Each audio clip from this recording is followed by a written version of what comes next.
ไปก็โอ้โหแมลงวัน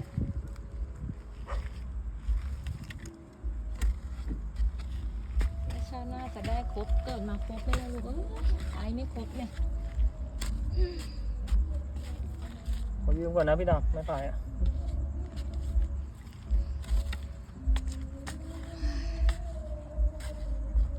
ส่งถั่วแดงกับดาวนะคะแม่ส่วนถั่วดำเรานี่น้องฟ้าถ่ายให้นี่หน่อยครับน้องเข้าไปแอบอยู่ในโพรงนี้ลึกมากๆเลยนะคะนี่รอมาวัน3 ชั่วโมงแล้วนะคะ ตั้งแต่บ่ายจนตอนนี้นะคะ ได้น้องออกมาแล้วนะคะแล้วก็ ได้มากี่ตัว